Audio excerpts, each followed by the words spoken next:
इसमें हम थोड़ा सा आपको समझाने की कोशिश करेंगे।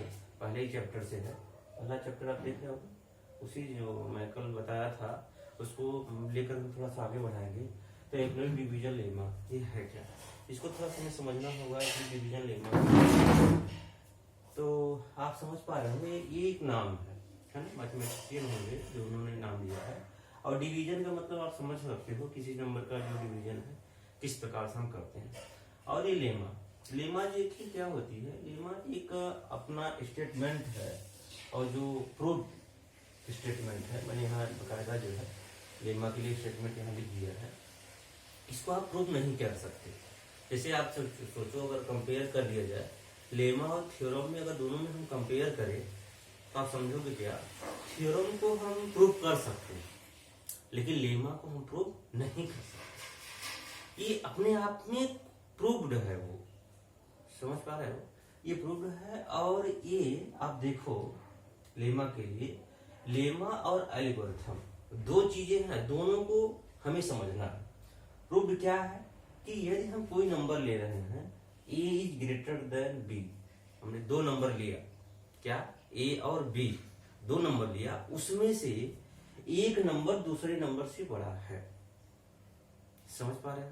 तो उसको हम किस प्रकार से लेमा के रूप में दिखाएंगे, उसमें क्या होगा कि b नंबर छोटा है, b जो है किसमें हो जाएगा, डिवाइजर में जाएगा, ये डिवाइडेंड में जाएगा, समझ पा रहे हो ना, मैंने बकायदे यहाँ लिखा है, समझ पा रहे, इसको आप समझिएगा।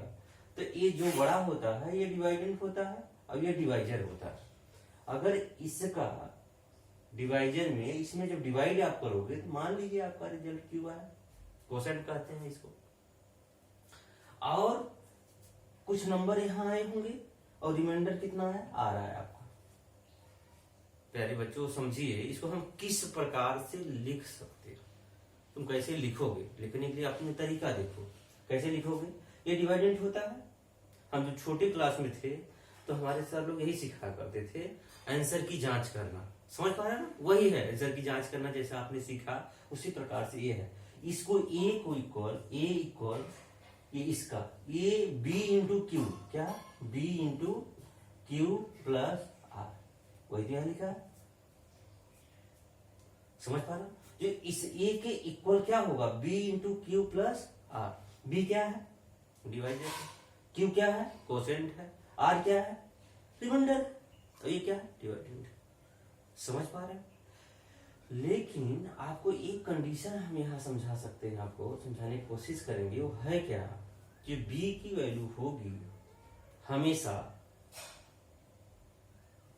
r b से छोटा होगा, है ना। अगर छोटा ना होता तो और क्वेश्चन में कुछ और चला जाता, फिर इसको छोटा कर लेते, तभी तो रिमाइंडर यही तो लिखते हैं, हम बचपन से यही तो करते आए हैं। जो रिमाइंडर यहाँ लिखते हैं, कैसा रिमाइंडर लिखते हैं, हमेशा इस रिमाइंडर को कम ही लिखते हैं, वही वैल्यू यहाँ है। जब हम इस कंडीशन इसको लिखेंगे इस प्रकार से लिखेंगे a equal B Q plus R, समझ पा रहे हो मेरी बात को। तो 0 इज लेस देन आर, मतलब b की जो वैल्यू होगी हमेशा r से बड़ी होगी, या r की वैल्यू जो होगी हमेशा b से छोटी होगी। मेरी बात आपको समझ में आ रही होगी। प्यारे बच्चों एक बात आप समझिए, समझने की आप कोशिश करिए, इसमें आपके दिमाग में चल रहा होगा ये स्टेप कि लेमा और एल्गोरिथम में अंतर क्या है, डिफरेंस क्या है। इसमें लेमा और एल्गोरिथम दोनों एक दूसरे से कोई अंतर नहीं जाता है। कैसे, लेमा के ही थ्रू एल्गोरिथम एक स्टेप बनाता है। एक प्रकार से आप देखो, इसमें बकायदा हमने लिख दिया है कि इसका सेंस क्या है, वेल डिफाइंड स्टेप्स। हमेशा जो है, जैसे आप एक कोई हम एग्जाम्पल लेके आपको समझाने की कोशिश करेंगे। मान लीजिए आपके पास x square minus 5x plus 4 एक क्वेश्चन है, इसको आप समझने की कोशिश करिए। इसको हम स्टेप वाइज किस प्रकार से सॉल्व कर सकते हैं, ये क्वेश्चन है ना, इसको हम सॉल्व करेंगे। कैसे करेंगे देखो, एक्स स्क्वायर माइनस है, इससे पहला स्टेप 4 प्लस 1, यहाँ x है बाहर रखते हैं प्लस 4। ये दूसरा स्टेप बेटा क्या होगा, x square minus 4x minus x plus 4। इसका बेटा तीसरा स्टेप क्या होगा, x कॉमन लिए x माइनस 4 माइनस 1 कॉमन लिए x माइनस 4। फिर यहाँ देखो आपने क्या लिखा, x माइनस 4 x माइनस 1।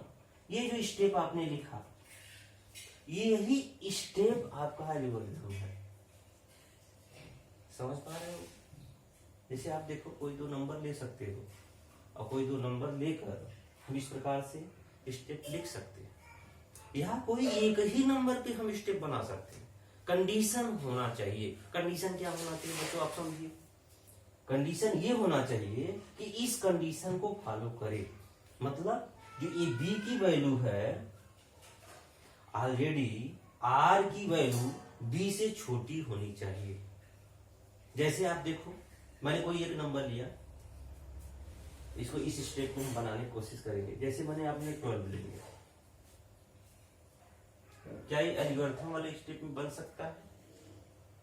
किसकी हेल्प से?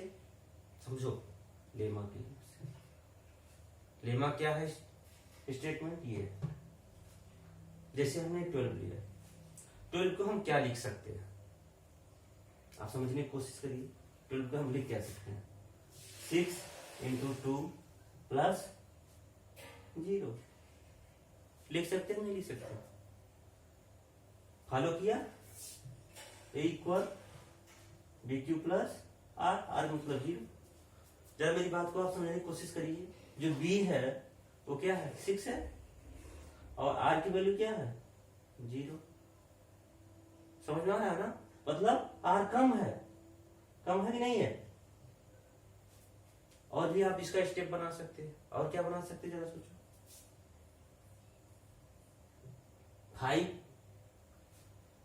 5 इंटू 2, 5 इंटू 2 प्लस 2, या इसको डिवाइड करके देख लो, 12 डिवाइड बाई 5।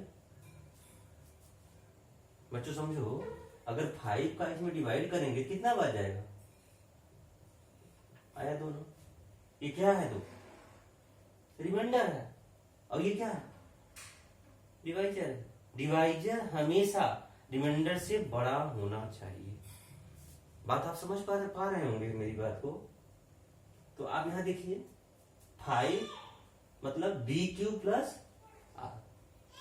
तो इस कंडीशन को आप समझेंगे तो हम इस प्रकार से इसको हम लिख सकते हैं। तो वहां यही बात हमने यहाँ लिखा है और यही समझाने की हम कोशिश कर रहे हैं। अगर बेटा और आगे हम ये समझने की कोशिश करेंगे, जैसे इस प्रकार से आप देखो मेरी बात को, समझ में आ जाएगा आपको। बात देखो, इसको और हम क्या लिख सकते हैं? जैसे a equal 2q plus R लिख सकते हैं। a equal 2q plus R लिख सकते हैं, लेकिन कंडीशन क्या होगा? आर की वैल्यू क्या होगी बताओ? आर इक्वल, यहाँ 2 है तो 2 क्या बताता है बताओ? 2 ये बताता है कि आर की वैल्यू या तो 0 होगी या तो 1 होगी। तो होगा कि नहीं होगा? या ये इक्वल हम और क्या लिख सकते हैं? 3q plus R. अगर a equal 3q plus R लिख सकते हैं तो एक बात बताओ मुझे, समझने की कोशिश करिए कि आर देखो क्या है, रिमाइंडर है। 3 क्या है, डिवाइजर। q क्या है, क्वोशिएंट। ये क्या है, डिवाइजर। तो मतलब जो ये डिवाइजर है 3, ये रिमाइंडर से क्या होना चाहिए? कम होना चाहिए, छोटा होना चाहिए। मतलब r इक्वल क्या होना चाहिए? यहाँ या तो 0 हो या तो 1 हो या तो 2। 3 तो नहीं हो सकता ना, 4 तो नहीं हो सकता ना। समझ पा रहे? तो मतलब इस प्रकार से भी हम इसको लिख सकते हैं। बात समझ पा रहे हैं? मेरी बात आपको समझ में आ रही है? तो इस प्रकार से हम ये लेमा का यूज करते हैं। लेमा का मतलब आप समझिएगा, दो जो है इंटीजर a और b दिया हुआ है, जहां ए ग्रेटर देन बी है, उस कंडीशन में दो यूनिक इंटीजर मिलेंगे और यूनिक इंटीजर आपको बदल नहीं सकता। यूनिक इंटीजर क्या होगा? क्यू और आर। क्यू और आर का मतलब आपने क्यू और आर यूनिक इंटीजर मिलेंगे किस कंडीशन में? ए और बी की कंडीशन में। समझ पा रहे? तो ये क्यू और आर क्या है? यूनिक इंटीजर है और यहां हमने बकायदा उसको लिखा है। उस कंडीशन में इसको फॉलो करेगा a equal B Q plus r. बस एक ही बात तो याद रखना, तो क्या जो आर की वैल्यू होगी हमेशा बी से क्या होगी? छोटी होगी। ये भूलना नहीं है आपको। समझ पा रहे हैं? अगर ये भूल जाएंगे आप तो मिस्टेक कर देंगे। कुछ बच्चे ऐसे ही करते हैं, जैसे आपको देखो हमने डिवाइड करके आपको दिखाया। जैसे 7 में अगर हम 3 का डिवाइड करेंगे तो क्या हो जाएगा? 3 2 जा 6। यहाँ कितना आया? इसको लिखेंगे क्या? कैसे लिखेंगे बताओ? इस रूप में ये 7 देख रहे हैं? 7 क्या है? ये 7 डिवाइडेड 7 इक्वल 3 इंटू 2। मेरे प्यारे बच्चे, अगर 2 इंटू 3 कह दोगे तो रॉन्ग हो जाएगा। क्या लिखोगे? 3 into 2 plus plus are. Are मतलब समझ पा रहे हैं? और ये 1 देखो क्या है? 3 से छोटा है ना? तो यही चीज ये कंडीशन फॉलो कर रहा है नहीं कर रहा? किसी भी कंडीशन में दो यूनिक इंटीजर मिलेंगे। यूनिक मतलब ये, और वो हमेशा उस नंबर के लिए जो दो यूनिक क्यू और आर मिलेंगे, तीसरा और नहीं मिल सकता। फैक्ट वैल्यू रहेगी वो, क्योंकि वो और दूसरा नहीं कर सकते। इसमें क्यू और आर की वैल्यू आप चेंज नहीं कर सकते। मेरी बात आप समझ पा रहे होंगे? इसको लेकर आपको हम एल्गोरिथम से एचसीएफ फाइंड करेंगे। एचसीएफ कैसे फाइंड करेंगे हम आपको समझाने की कोशिश करेंगे कि एचसीएफ हम कैसे निकालेंगे। आइए इसको हम फिनिश करते हैं, फिर एचसीएफ निकालते हैं।